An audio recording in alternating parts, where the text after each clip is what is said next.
it's Gwendolyn from Lifestyle Soap. Right, as promised, we're going to do another bag, a little bag, to go with your Scan and Cut cover, to put all your bits and pieces of your Scan and Cut tools in. Now, this bag is free. It's called, I don't know if you can see it on there, Easy Does It. And this is by ByAnnie.com. Annie with ANNIE.com. ByAnnie.com. And she's giving away some free patterns. So you do have to register with her. And then you'll be able to go into the free patterns section and download some free patterns. Now, I've got this one. And I actually downloaded quite a few others. Downloaded a pencil case, a little work bag, great for the kids, taking it to nannies and all the rest of it, and a little petit four basket. Now, I was actually given one of these when I lived in France by somebody who came to the house with a whole load of walnuts at Christmas time with a little card in. It's amazing. I really was blessed that, oh my God, they thought of something to make. Because it's going to go together. And then I'm going to do some scanning cutting to stick on the front, like I did with the other one. Maybe not the same design, a different one. A thing about this, the Pellon, it's the stabilizer it's the foam stabilizer. You iron on the front, your material, and you iron on the back. But before you do that, if it's got creases in at all, because it'll come folded up, you just get a steamed iron on medium and just iron it. Actually, I don't actually iron it. I just keep the iron away from it, and it'll take out all of those wrinkles. Just pops them back out, because this is just foam. So you want to start with a nice sheet without any creases in it. What they're asking you to do is cut one big piece of material out, and your foam out, and your backing fabric out, and then quilt that piece of material, and then you cut out the different strips that you need. Gives you a few skill sets that you can actually do for your when you make the bags. It stops you wasting money, really, because if you find out you actually don't like the process of doing this, you just don't like it, then you can buy a pattern for the bag. Although the patterns for the bags are all reasonable, they're all the same price, really. But the problem is, it's not the pattern of the bag, it's everything else you have to buy. That's where the expense comes in, because it is expensive fabric. You need a lot of fabric, you need a lot of strapping, the hardware's expensive. So it's those sort of things on the bigger bags that create the money. That's where that's the problem. Snow, what are you doing? You what? What did you say to me? Okay. Okay, Jose, move over then. Don't want no paws. Go. I'm going to do my bias binding in the same material I did the little handles. So it's in this pink, so all ties in with the actual cover. And let me get all this cut out. Then once we've got it all prepared, so we've got all the quilting stuff, that's all ready to sew. We need all of this stuff, especially the handles, because it's a process. So all of that stuff needs to be all sorted, all ready to sew before we actually turn that machine on. Label them all up if you need to label them all up. You print this out and cut these little things out and start sticking them on everything. On the pattern, you have bindings, but you also have at the bottom two little bindings. And you may, in the square that says how you place your pattern on your fabric, those two little bindings will go at the top where your zip is. They go across there. It's nothing to do with the handle. It's to do with go across where the zip is. So when we come to sew it, I'll show you what that means. Equally, the round circle is to do with your back and your front only. So you cut this round circle off. It's 2.5 inch. But if you've got a ruler that's 2.5 inches round, I think Creative Grids do one, that is proper 2.5 inches round, then you will cut, I haven't, so I will cut this out. I will place this on the corner here, and it will only fit one way. So long as the edges are corner to corner. Let me just do that first. So once you cut your circle out, or you've got a ruler, you put this right in the corner there. So one shoulder will hit that corner, one shoulder comes up slightly and hits that shoulder. Get your rotary cutter and cut that off. So that you do that in all 4 corners on both back and front. That's the only place you do that. If you don't do that and you decide, oh, well, you know what, I've got a jam jar that's going to work, I can just use anything to cut that out, it will be wrong. And the reason why it will be wrong, this is a specific maths that's put on here, how the loop affects this. Now, if you use a bigger one or a smaller one, because this is then sewn into the circle with your zip, it won't fit. It won't fit your back. You're going to have leftover materials, and you don't want to do that, because this is just a simple little thing. Don't think you know better. Get your circle, or get your ruler, your round circle ruler, and place that in and do that. Cut those corners off. It'll save you such a lot of heartache. I mean, Annie writes her patterns really, really well, but sometimes it's better to have a video to show you how to do some bits, and hence why I'm doing it as well. So then we're going to take all our bits to the sewing machine, and we're going to sew down like I did in my other pattern video, all the way around there. Is it 1/8 something? Just all the way around, just to seal squash the foam in, because then when you've got 2 squashed in foam sides, you know, if you like, you've got that thickness to work with. But when it's squashed in, you've only got a little tiny bit of thickness to work with, and it's much, much easier to go round. Now, this is better to be sewn on a flat bed.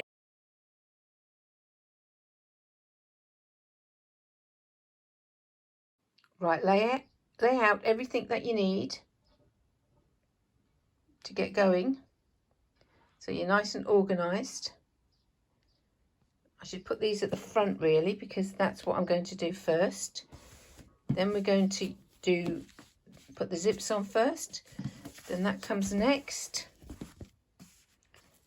Then it'll be the bag itself, and then sort the binding out. But and there's the little binding that we will need to go with the zip part. And now we need to find the zip handles. So these need to, so remember, we put fusible stabilizer inside. We folded it in half, ironed that, so you've got a line, ironed this side, ironed that side, so they met in the center like this. Then we fold it in half, and now we have to top stitch it all the way around. So that's our main thing.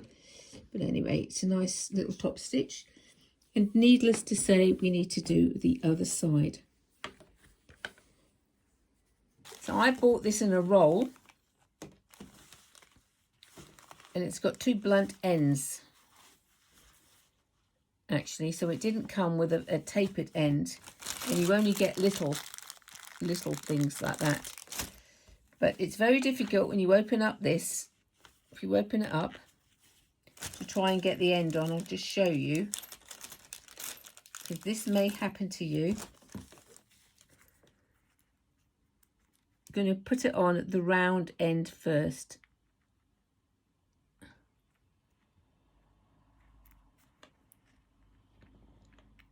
One's in the round end,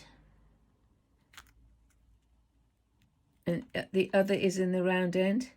And trying to manipulate them to get them down is virtually impossible. What you're going to do is you're going to cut, put it on the side you can see, you're going to cut all the way down, well, about an inch, something like that. Then you're going to cut the plastic off. So now you've made yourself two ends. Open it up slightly. There you go. Tape's open slightly.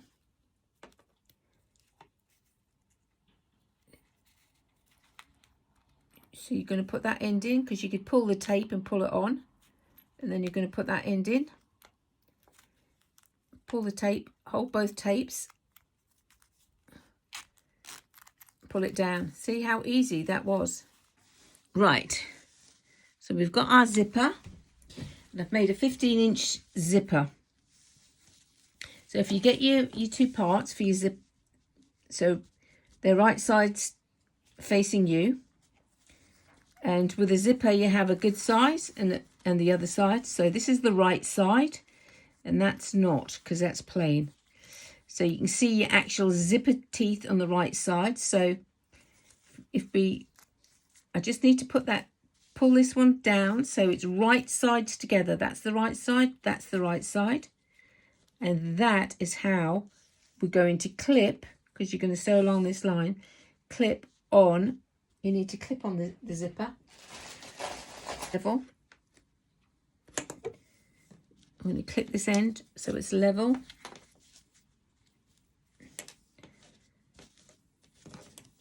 And I'm going to clip the middle. I just use the clips as a guide, so it's not, because I'm also going to watch what I'm doing anyway. Because I'm going to take this clip off, aren't I, when I start sewing. So we're ready to sew now. So I'm going to sew 1/4 inch from this edge. So it'll probably just about butt up to the actual zippy, just before the zippy bit.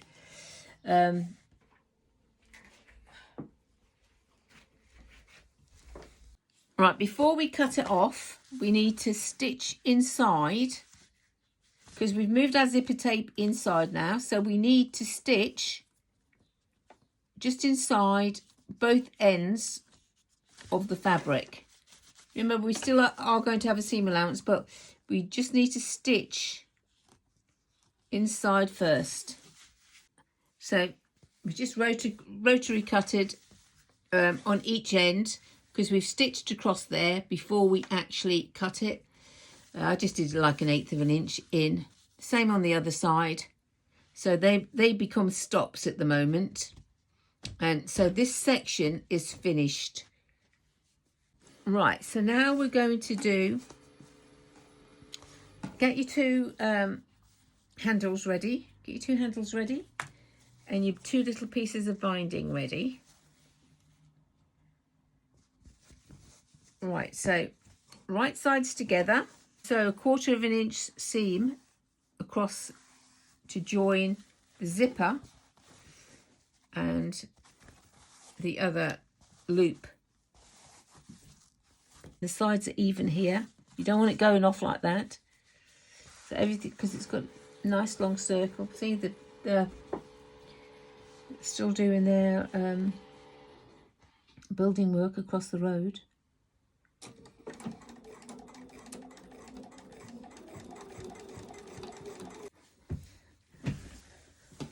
Right, so you've sewn across that seam. So then you get your binding, fold it in half.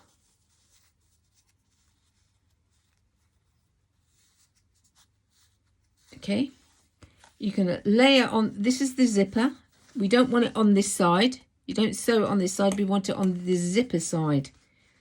So the zipper's open, so that's why you can see the gap. Sorry, got my hand there, I keep on forgetting you can't see. So there you go, so you've got 3 rows of stitching, evenly spaced out. Okay, so now if you turn it over, you'll see that you've got a little binding here. It's not the same binding that you put on. Well, I mean, it is, but this is what it was meant to do. So now we need to put our straps on. So we stitch one there, and we tap it up, and we stitch one there, just along the edge, sorry, of that binding. That's what we want to do, right at the edge of that binding that you've just created, okay, on either side. See, like that. So one on this end and one on that end, so you've got a little loop. So now we're going to go to the first of all, you need to clip this handle. Just clip it back like that. I just use it. You can put a pin in it. I could get a pin through it. So I've used a wonder clip because we need it nice and flat to do the next stage. Then we're doing the other side. So we're putting the binding back. Repeat the same thing with the handle. We've done the other side, exactly the same as the first side. We're just repeating with the handle. So it runs along the side of the binding you just did. Right, so now we have to assemble the bag. So where your seams, so we need to assemble the top, the bottom and the sides.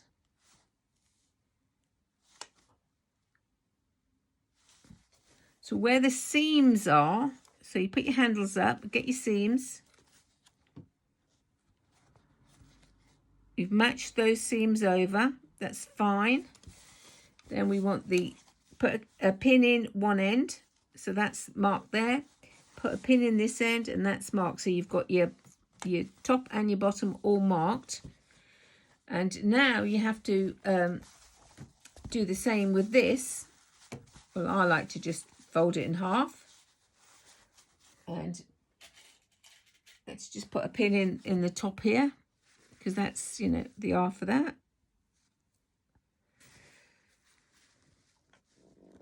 Just to give you some idea of where that's going to be the mark, not where you've done that. It's just to give it all evenness all the way around the bag, so you to make sure you get the right.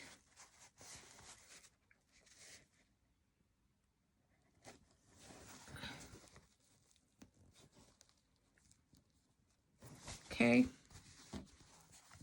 and the sides. Just do that all the way around. Squeeze it. It's easy to squeeze it down. You don't want a lopsided bag. Okay. Okay, I'm going to do that all the way around. Right. Right, so to get the markings, we have to do it on all of the sides to get it right. So we're doing the side seams together. Make sure you get the side seams. Then mark the end of the bag. Mark the centre of the bag there. Sorry, the centre and the centre. Turn it round and do exactly on this side. Check it on this side. Make sure everything matches. So now you've got your centres. You've made all the centres of this.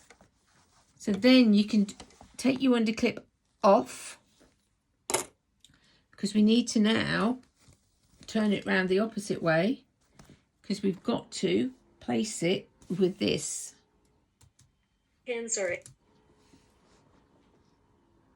Make sure that when you put this on, that the handle side, your handles, they go on the short side on either side. If you put it on the long side, you'll end up with a tall bag. Make sure your zip is undone, because you need to turn this inside out. Before you put the binding on, after you've done this side and the other side, turn it inside out, just to make sure that you haven't actually put it on the wrong way round. Because if you have, you can unpick it, take it off, and then turn it around and do it. But once you put your binding on, then there's a lot of unpicking to absolutely do if you've done it wrong. So it's important that you get this bit right. Make sure that, you know, you do all your quartering and to make sure that this is going to fit, and the handles on top are going to, once you put this on, that this is going to all match up as well. Get yourself all organised. Right side up, right sides together, so right side down, so there you go. And then you're going to check your binding. So you need to make one continuous line like this. So if you give that little crease and you pull it back, you'll see a little crease, and that is where you're going to sew from end to end. And then that will give, then you're going to cut off this corner to 1/4 of an inch to your sewing line, and then iron them all. Okay, so when you putting your binding on, obviously you've sewn it on the other side. You will need a dowel or something to hold that binding down, so you don't miss the edges. Go nice and slow, because this is definitely not a race, this one. Just to make sure that all of those edges of that binding is incorporated in, and do that all the way around. If you do your binding and you get, and it's, say you get to the corner or you get somewhere and you haven't got enough binding to whiz over, say it whizzes over like that, then you've got two options. You can unpick that stitch or really unpick it, or you can just trim your corner down or trim round wherever it is just for that little section, and then just turn it over and, you know, oh, I've not knocked it out of the thing now, and work it whichever way you want. Stop your machine, take it out, just trim it up a little bit, because you are stitching on again. So you are reinforcing, because you're putting the binding on, so it's another load of stitches that's going on for you. Okay guys, we've put the binding on. The pattern, when it says you on the gusset side here, and you put your binding on here, they tell you to do 3/8 of an inch in from the edge, and then do quarter, sort of like 1/8, then 1/4 of an inch, to really give that really a solid edge. But when you flip your binding over, you don't have enough to cover the raw edge, like they say. So I don't know what that's all about. Obviously there must be a correction somewhere. I would have thought. On the outside it's perfect, which you're going to see. It creates that nice little edge on the outside. It looks like you've done a binding on the outside, but you haven't, because it's all in the inside. So if I was to do it again, I wouldn't do all the 3 rows. I would just go in and make sure it flipped over like the 1/4 of an inch, or maybe go over that a couple of times to do that, to make sure it flipped over, so you've got a nice edge. But when you look in your bag, when you turn it inside out, this makes it really sturdy, having this little bag like this. So it needs an iron, so I'm going to do the ironing on it, obviously, to make it, because ironing is there, makes everything beautiful. And when you look inside, yeah, it's great. So it looks very nice having a look inside with all your binding. Very nice little handles that you just pull along. Just grab it and pull it along. All the tools that you need will fit in. That's hence why I chose this size rather than a pencil case size. You know, it's a wash bag, really. I think, you know, I'd call that a wash bag. That's what we have as a wash bag. So you can use it as that. You can make it bigger to have a bigger wash bag. And obviously, I've made it very colourful. So please subscribe. Please ring the bell so you get notifications, and give me a thumbs up on YouTube. Take care. See you soon.